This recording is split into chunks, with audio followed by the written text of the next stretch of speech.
a une file d'attente d'environ 300 mètres pour passer. Il faut attendre 1 h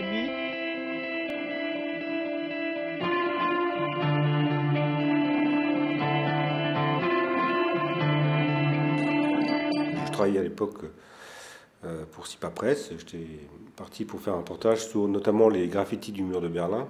Et en fait, le soir du 8 novembre, je dînais avec des amis, d'autres photographes et d'autres journalistes dans un restaurant. Et en sortant de ce restaurant, il devait être 10h, 11h, et on entend une espèce de rumeur qui nous dit mais ça y est, les Allemands de l'Est, tous les gens peuvent passer à l'Ouest comme ils veulent, c'est ouvert, les frontières sont ouvertes. Alors, on ne comprenait pas très bien, mais on voyait effectivement des gens qui partaient vers... à l'époque, il y avait le point le plus proche, de là on était, c'était Checkpoint Charlie. Et des gens qui se dirigeaient vers Checkpoint Charlie. Alors on court à notre hôtel, moi je cours à l'hôtel pour récupérer mes appareils photo, parce qu'on n'était pas... On se baladait pas comme ça avec des appareils photo à l'époque. Donc je cherche mes boîtiers et je vais à Checkpoint Charlie. Et là, c'est une cohue monstrueuse.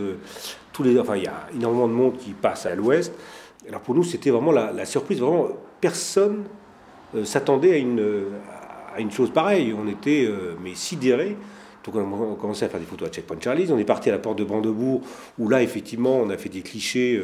On voit les gens monter sur le mur avec ces graffitis, des photos qu'on a vues partout. On a pu repasser, moi j'ai pu repasser à l'Est. Là, c'était un petit peu différent l'ambiance, puisqu'on avait les Allemands de l'Est qui étaient là, mais alors, qui avaient presque peur d'être à côté de ce mur, de le toucher.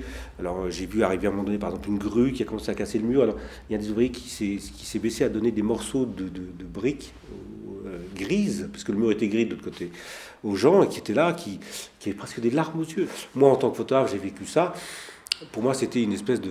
c'était une révolution, parce que personne ne pensait un instant que ce mur allait tomber. Mais on a très peu vu d'images de l'autre côté, où les Allemands de l'Est essayent de passer le mur, etc., parce que le mur était gris. Les images, c'était pas la même chose.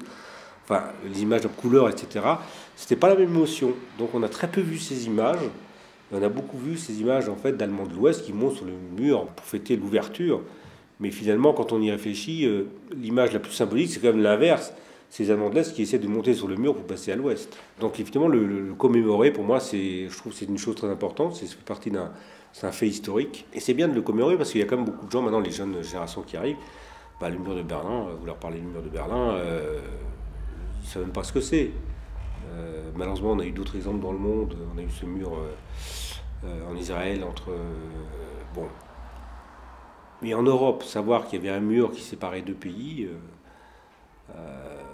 je trouve que c'est bien de le rappeler de temps en temps.